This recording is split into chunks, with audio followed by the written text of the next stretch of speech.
Jai, this is Wendy, and as we get closer to the carnival season, I'm getting down to earth with the undisputed Chutney Soca Monarch King. Keep it locked, you'll find out more.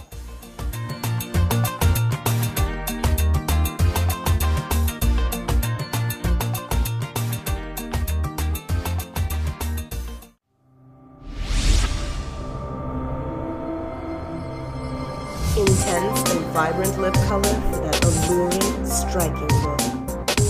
Strong bold eyeshadows to entice and enchant. Natural looking second skin foundations for a truly exotic style. Intense, bold, exotic. Sasha, makeup for exotic skin. Calabash Entertainment and Promotions, the one-stop shop for entertainment. Television host, radio presenter, event manager, artist manager, public relations manager, protocol officer. Contact Calabash Entertainment and Promotions now, 756-3549, or email calabash@gmail.com. Follow me on Twitter, CalabashN. Join my fan page on Facebook, Down to Earth with Wendy, or Calabash Entertainment and Promotions. Calabash Entertainment, the one-stop shop for all your entertainment needs.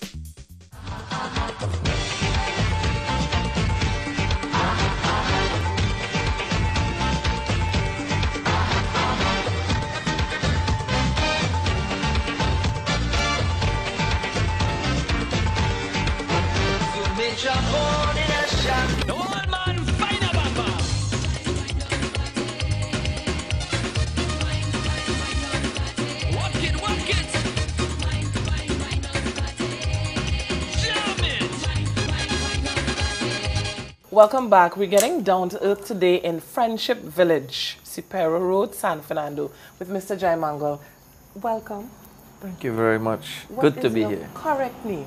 Samraj Jai Mangal. So I want to talk to That's on the bird Samraj paper. first.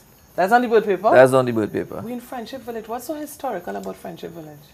Well, let's see. Friendship Village produced the Calypsonian that people know as RIKKI JAI. Other than that, is really a rural sugarcane village that just idly sits on the edge of San Fernando. Beautiful scenery. Yes. Beautiful scenery. So tell me, other than singing, we ain't get into your RIKKI JAI yet. What else do you do?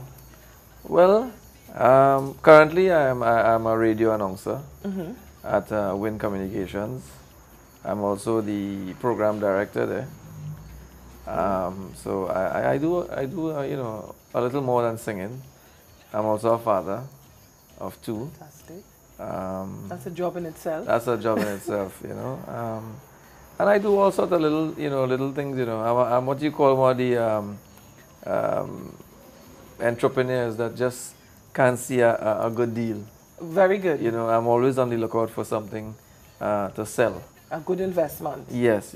Sometimes you think it's good, but it's not good. But I'm that kind of person. I'm always on the lookout for something to make an extra dollar, to make an honest dollar. And I'm sure that would have helped with your musical career. Oh, most definitely. If you know anything about this industry, you will know that being full-time in it isn't really full-time. True. You spend most of your time in it.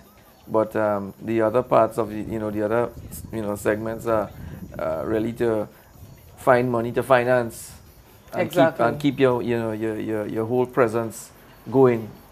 But it's not easy. So how would you say you overcome some of your hurdles? I'm a very determined fella. I'm a very, very determined fella. When you come out of this village, and you come out of the sugar industry, the sugar belt, you come out of hard work. My father was a taxi driver, a tailor, a barber, a cane cutter, and so much more.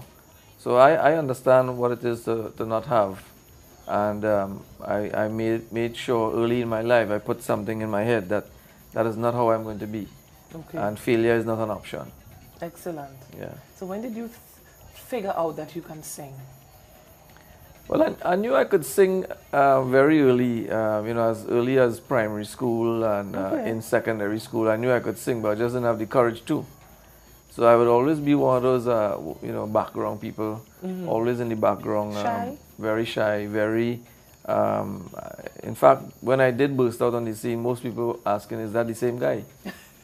Because I was probably the Clark Kent of mild-mannered and, you know, always very, very shy and quiet. So when I burst out on this scene, everybody wanted to know if that was the same guy. And when was this? But in I would say 1986 or thereabout, yeah, I went to a bazaar in Oropuch, which is like south down. To give you to give you a landmark where the chubby factory is. Right. Yes. And you know, there was an Indian band, Naya Andas. They were playing, and when they got to the soca segment of their set, they just started to play instrumentals. Okay. Because they didn't have a singer to sing the calypsos of the day, and I found that very, very strange, but also amusing. So jokingly, I went up to the leader on their break, and I said, like, well, they need somebody to sing them calypso. And the guy looked at me very seriously and said, yeah. You're willing? You're able? I mean, I said, well, yes. He said, well, come up to my band room on Tuesday, and we'll audition you. And I learned Crazy had a song called Pussycat. Yes, you don't want to hear the song, but no. it was a hot number in the day. Yeah, it was a hot number. I learned that, and David Rodder also had Bahia Girl, and yeah, so yeah, there was some nice calypsos, you know, in that year.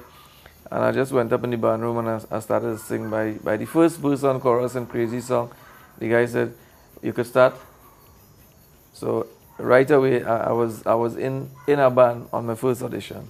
So you started off in a band. Yeah. And would you prefer being in a band or solo? Well, in the early days, I preferred being in a band. And I'll tell you why. Being in a band is a very special thing as a singer, because when you're in a band, you get to sing. And you get to sing almost anything you know that people like to hear. So my early years, you know, I really enjoyed being a band singer, because, you know, you're getting to sing all the popular calypsos, all the popular reggae songs, all the popular chutney songs. You getting to sing everything, as opposed to when you go solo. You have to sing yours. No, you just have to sing your music. Right. You know, and nothing is wrong with that. But when you grow up in something like how I, you know, grew up in you know, being a band singer, sometimes you miss that. Okay. Yeah, sometimes you miss it. Interesting. Some people flip it around and they prefer the other way around. Well, I'm a lover of music, and even though I create my own music, I do enjoy other people's work, and I do enjoy interpreting other people's work as well. And do you write your own music? Yeah. I write, as of now, I write 99.9% of my music. Okay, and who would write the next 0.1? There's always somebody that's going to add to what you do. You might go into the studio with a song, and like one of my tracks for 2012, Sweet Bulahin, I wrote the track, and then I found that I wanted to add, you know, a sort of rap element to it. And I got this guy to come in, and what I wrote, I wasn't happy with how he was singing it, so I said, listen, write your own thing. And he wrote his own lyrics, and that seemed to fit better onto the song. So he became a co-writer. So we're getting chutney rap for 2K12. Well, something like that, yeah. I wouldn't take a sneak preview just yet. We'll be right back.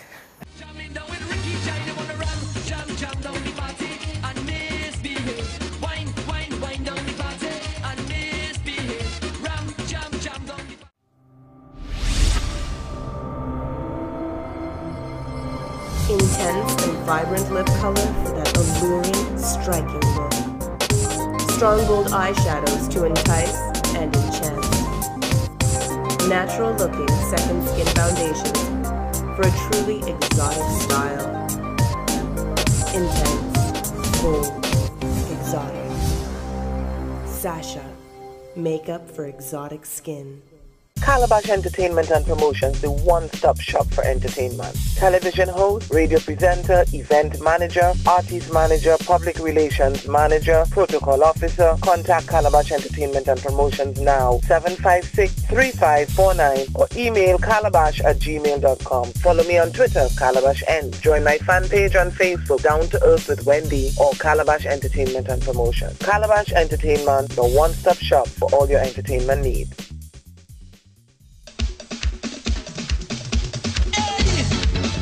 This is Chutney Soccer time!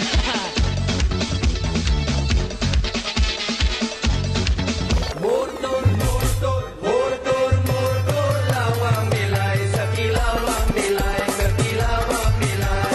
Motor, motor, lawang nilay. Mama give me a Guinness and punching. I suck the gin and a ginseng.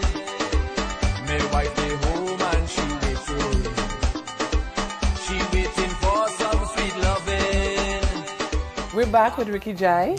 Rikki, talk me through now. You started singing from an early age. When did you get your first taste of victory? Well, I'm not too sure if early age is the right word. When you're talking Basa, that is early age, okay? Well, I was already 24. So I started late. How old are you? Right, that's a whole next episode. But I didn't start my music, any sort of music, until I was 22, okay. Around 23, yeah. But in terms of victory, the first taste of victory I had was in a club called Leo Toro. They had a La Bamba, a La Bamba singing competition. And, me and my boy Roland Ali Bocas, we had a three-piece. And men like Nappy and Vincent from the soca unit. Pablo. We had a whole crew from Siparia. He used to ride with us a long time. And La Bamba just happened to be one of those bomb tunes that your ace, you have it, record key, everything.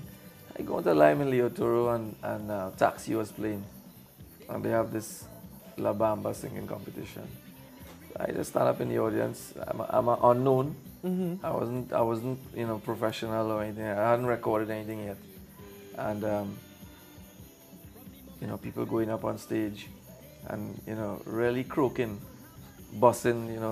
It was hilarious to say the least. And my partners and I said, "Boy, go up there and show them how to do this thing now." And I went up to the guy, Peter Shim, I think was the guitarist, and I said to him, "Record key." And he looked at me like, "Oh yeah?"